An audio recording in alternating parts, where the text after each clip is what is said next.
Good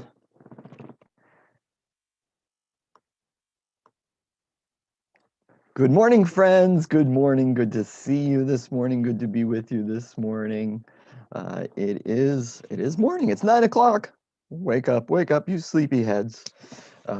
Tuesday, June 29th.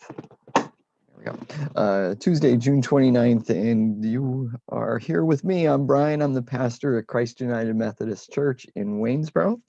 Love being the pastor here. I really love that. And I love spending this time with you, each day, just about each day. At this time, as we continue to read the Bible, because that's what this is another episode of PB Reads the Bible. And we are on day 34, 35. I just did it. I just changed it, of our journey through Genesis. And that means we are on chapter 47 today. A couple more days after today, tomorrow, Thursday, and Friday. And I see some folks are joining us. Feel free to please comment, say hello and all that kind of stuff. That lets me know who actually is there. Good morning, Maureen. Yes, it is another humid day out there today. That's for sure.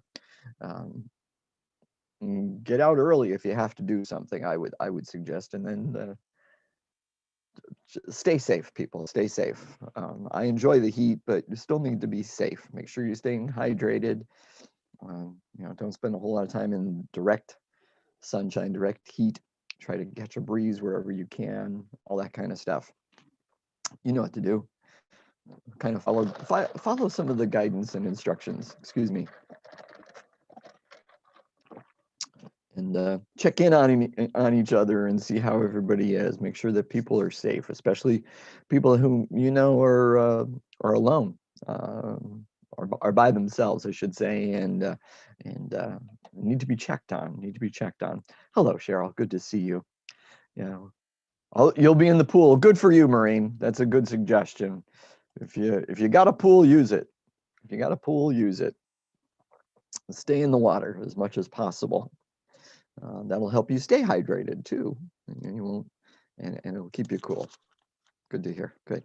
All right. So we're on. You're not here to listen to me ramble. You're here to listen to me read the Bible, which is amazing that you guys want to do that. That you want to spend time with me doing it. Truly is. I know some of you watching live. Some are going to be watching later on today at different times, or some other time during the week. It's all good. Ron hasn't checked in yet this morning, but he did tell me that he was going to be joining us live. He got all caught up, and I guess he's trying to stay cool and stuff like that. She's out of ICU. Oh, in much pain. That's a shame. That's for our sister Julie D from here at the church. Julie Desjardins. She had a fall, I believe, on Friday, and has been in the hospital.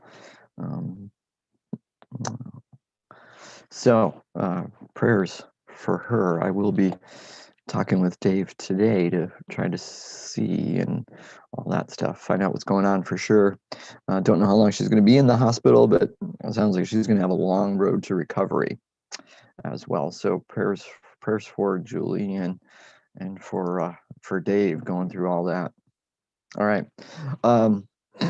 So let's get down to it. We are only reading the one chapter a day for these last few days, just to to finish it up nicely, finish off this week. Then we're going to take at least 1 week break. I have to sit down. I have to find time over the next couple days to sit down and look at the calendar and brush up on Romans and see when we're going to start the next study. But I'll make sure I keep you posted.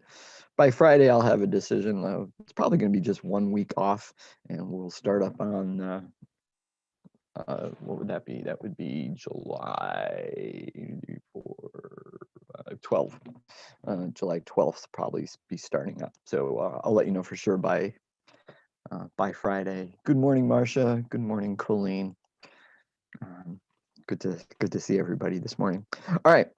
But yes, we're just going to do one chapter, even though Not a whole lot to talk about in the chapter. I mentioned that yesterday. And there will be a couple things in this chapter. You're not gonna get out of listening to me that easily, but it probably won't be a super long version, sessions for the next several days. But we're just going to do one a day, just to finish the week. And that one more reminder, these last few chapters is the author just kind of wrapping up the prequel to answer those final questions as far as how they got to Egypt, why things kind of happened, and how they ended up being slaves. So this is building to that, and it's just kind of presumably he is using kind of wide brush strokes to paint the picture, but some of the times those wide brush strokes leave little gaps. So there's, it's all that kind of stuff taking place. Oh, good morning, Marilyn. All right, so chapter 47. That's enough talking, Brian. Get to the passage, right? Chapter 47. Then Joseph went to see Pharaoh and told him, "My father and my brothers have arrived from the land of Canaan. They have come with all their flocks and herds and possessions, and they are now in the region of Goshen." Joseph took 5 of his brothers with him and presented them to Pharaoh. And Pharaoh asked the brothers, "What is your occupation?" Pause. It's weird that Pharaoh would ask this because Joseph just told him. And it's almost as if Pharaoh isn't trusting Joseph. Like, is he trying to catch him in a lie? See, the author is weird it's weird that the author puts this in there because Pharaoh has trusted Joseph with so much that it's weird that he would be like trying to trick him or catch him in a lie here. So again, it's probably just the author setting up this almost false narrative of the Egyptians not liking or detesting, as it said in the last chapter, shepherds, detesting shepherds, and trying to establish why they're going to be living in this one particular section of Egypt, Goshen. Which, you know what? Maybe I should talk about Goshen. I probably should have found a picture for you. Oops. And I might have one. The Goshen is in what would be called Lower Egypt. Lower Egypt. We would tend to think of it, as lower being south and upper being north. But since the sorry about that. Since the Nile River flows from south to north, Upper Egypt is southern Egypt, and Lower Egypt is northern Egypt. And let me just scroll back through here, back to when we were talking about, back when we were doing an Exodus. Oh, I thought I did have it.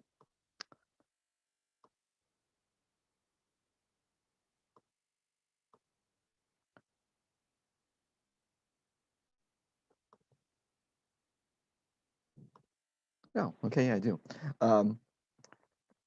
So remember this is from when I did the study on Exodus. So Lower Egypt is actually the northern part, and Upper Egypt is the southern part. Although this doesn't identify where Pharaoh, and all this was taking place, it might have been over here. But here's Heliopolis, or On, is right in this area. This is the land of Goshen. And this would be the Nile River and the delta, where it flows out. Okay, all that. And you'll notice Goshen, in this image anyway, is fairly green, and it was, even though there was a famine and stuff like that, it probably wasn't as green as it normally would be. But it still was wet enough to be greener than the rest of it. So it was a prime location. That's why Joseph wanted them there. That's why Joseph wanted to put them in that area. That's why the author puts them in that area. Okay, I think that helps explain some things. Anyway, back to this. So Joseph took his flight. Pharaoh asked, "What is your occupation?" They replied, "We, your servants, are shepherds, just like our ancestors. We have come to live here in Egypt for a while. For a while. For there is no pasture for our flocks in Canaan. The famine is very severe there. So please, we request permission to live in the region of Goshen." Then Pharaoh said to Joseph, "Now that your father and brothers have joined you here, choose any place in the entire land of Egypt for them to live. Give them the best land of Egypt. Let them live in the region of Goshen. And if any of them have special skills, put them in charge of my livestock too." Pause. Now, it just said, in the last chapter that the Egyptians detested shepherds, but apparently Pharaoh has sheep, maybe cattle as well, cows, but he is entrusting them to these shepherds. So he couldn't have detested them too much. Again, that was a ploy by the author to set up and perhaps future antimony between them and all that kind of stuff, and to explain them being separate from the rest of the Egyptian peoples. Continuing, then Joseph brought in his father Jacob and presented him to Pharaoh, and Jacob blessed Pharaoh. Pause. I love that. And Jacob blessed Pharaoh. Usually, typically, it would be the other way around, right? Pharaoh would be the one who should be blessing Jacob, because Pharaoh in Egyptian culture would have been a god. A god on earth. Pharaoh is God. Pharaoh is a god. So Pharaoh should be the one doing the blessing of Jacob, but Jacob comes in and offers a blessing on Pharaoh. Cool. That's something subtle, perhaps, but you have to know that context and the culture, and remember what Egyptians thought of Pharaoh. Now, I have off to the side here. If I look back and forth, it's because I'm trying to watch what you guys are saying, but I also have one of the Bible apps open on my computer, because this next part, I'm going to read a couple different translations for you. This next little piece, because the New Living Translation that I have, I think misses the point. Not only, and that's not based just on my own personal thought. That's based on research and reading and study that I've done, including a Jewish author, Rabbi Joseph Telushkin, in his book Jewish Literacy. Okay, so verse 8, picking up from verse 8. "How old are you?" Pharaoh asked him. Jacob replied, "I have traveled this earth for 130 hard years, but my life has been short compared to the lives of my ancestors." Then Jacob blessed Pharaoh again before leaving his court. Pause. Okay, so the New Living Translation, it says, "I've traveled this earth for 130 hard years, but my life has been short compared to the lives of my ancestors." I think that they take some liberties with that, and they actually water down what Joseph is saying. In my version of my copy of the Tanakh, this is the Jewish Bible, the authorized Jewish Bible, you would say, in the English translation of it, says that Joseph's answer was like this. Jacob answered Pharaoh, "The days of the years of my sojourns have been 130 years. Few and bad have been the days of the years of my life, and they have not reached the lifespans of my forefathers in the days of their sojourns." Pause. Do you get the difference there? Doesn't it sounds harsher, and it sounds more lamentful. Is that a word? It is now. Of his life. So, the translation here in NLT was, "I've traveled this earth for 130 hard years." Okay, 130 years, hard years.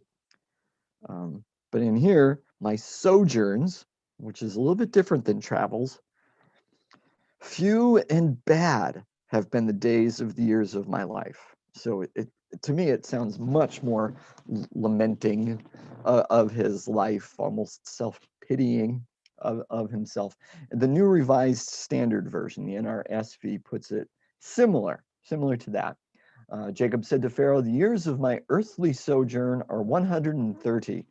Few and hard have been the years of my life. They do not compare with the years of the life of my ancestors during their long sojourn." So it's Jacob sort of has a pitiful, as he looks back upon his life, a certain amount of self-pity, but we can also pity him for, because he's not wrong. I mean, he's really not wrong. His life has been hard, at least in certain respects. I mean, his brother wanted to kill him. His uncle tricked him numerous times and tried to cheat him out of so much. He lost the love of his life. His sons misbehaved and did things without his approval that caused him to have to, basically flee. The author doesn't quite use those words, to different places.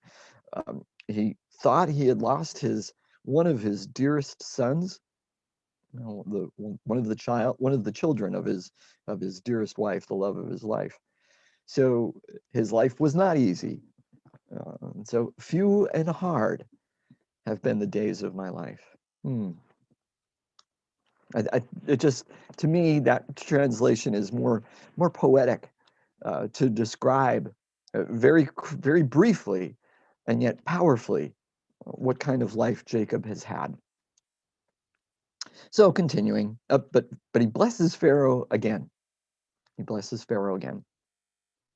So Joseph assigned the best land of Egypt, the region of Ramesses, to his father and his brothers, and he settled them there, just as Pharaoh had commanded.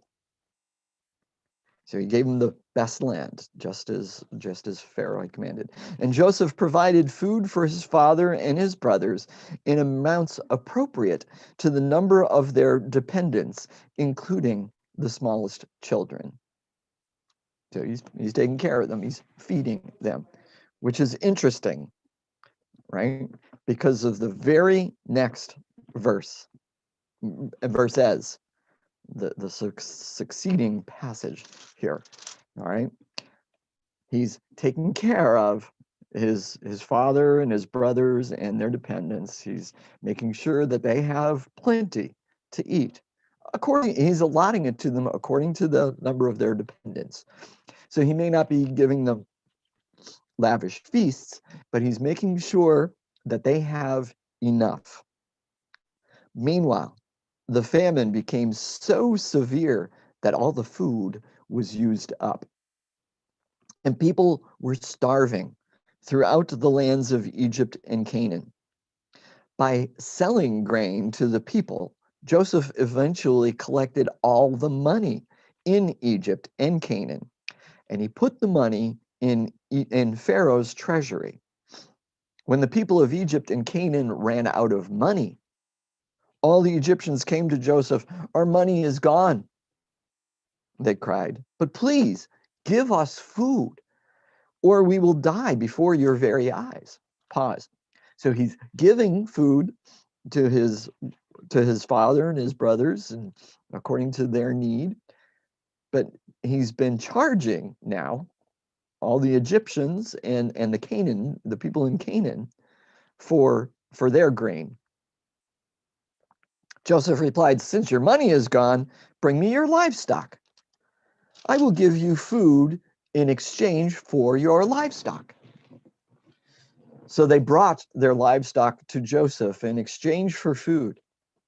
In exchange for their horses, flocks of sheep and goats, herds of cattle and donkeys, Joseph provided them with food for another year. But that year ended. And the next year they came again and said, "We cannot hide the truth from you, my lord. Our money is gone, and all our livestock and cattle are yours. We have nothing left to give but our bodies and our land." Why should we die before your very eyes? Buy us in our land in exchange for food. We offer our land and ourselves as slaves for Pharaoh. Just give us grain so we may live and not die, and so the land does not become empty and desolate. Pause. I'm sure you've seen the contrast here now too.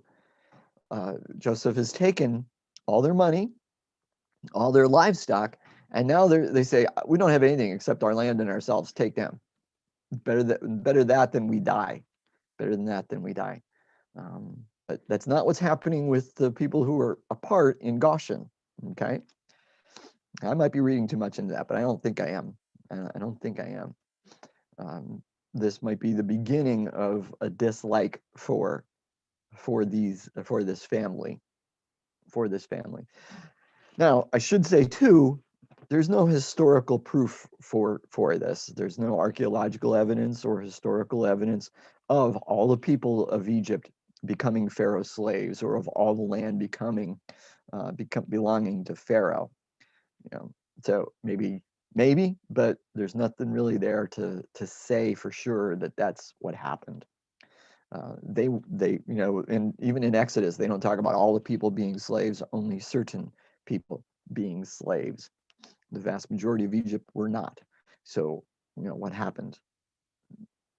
So again, I think it's the author trying to set the stage for what he already knows is going to happen and what's already been written down or is being told for Exodus. So continuing. So Joseph bought all the land of Egypt for Pharaoh. All the Egyptians sold him their fields because the famine was so severe, and soon all the land belonged to Pharaoh. As for the people, he made them all slaves, from one end of Egypt to the other.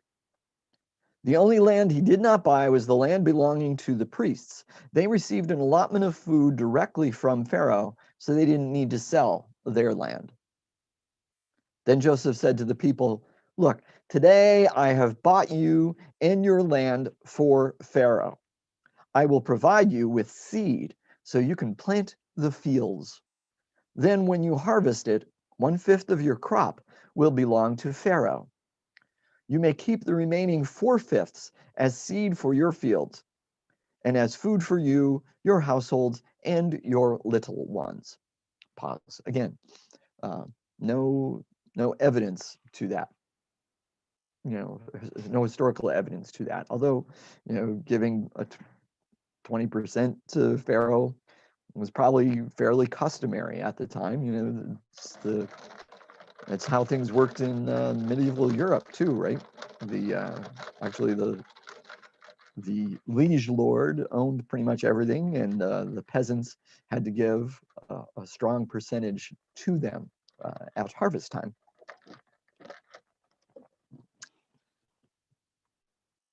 "You have saved our lives," they exclaimed. "May it please you, my lord, to let us be Pharaoh's servants."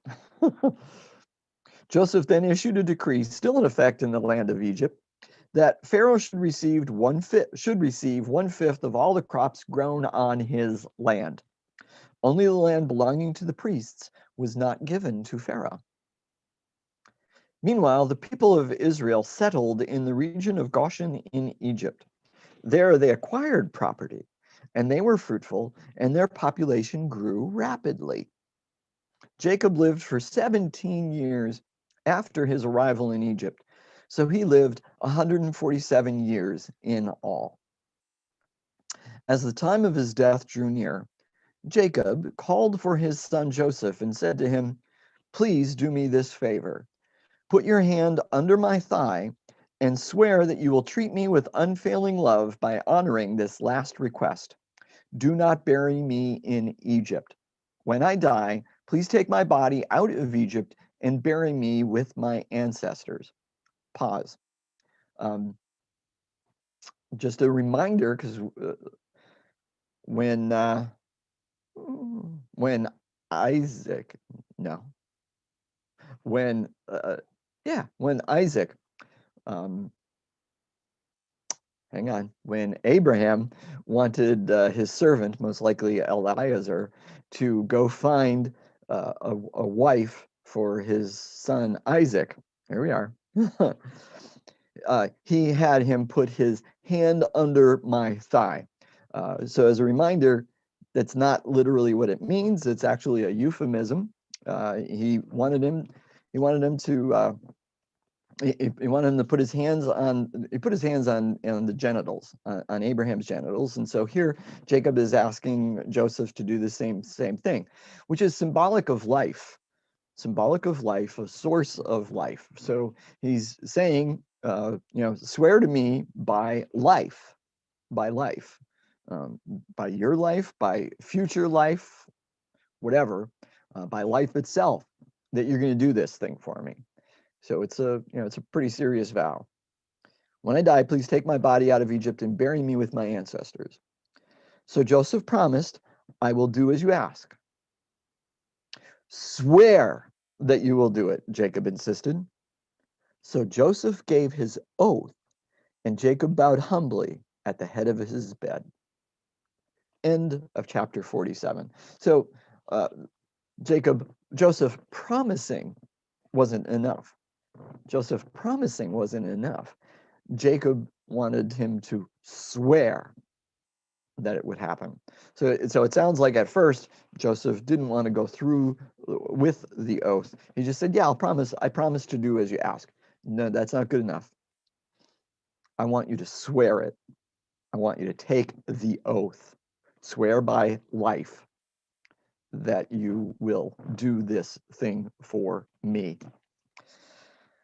Because he doesn't want to be buried there in Egypt. And this is basically what God had told him, what Hashem had told him in a couple chapters ago before he went there.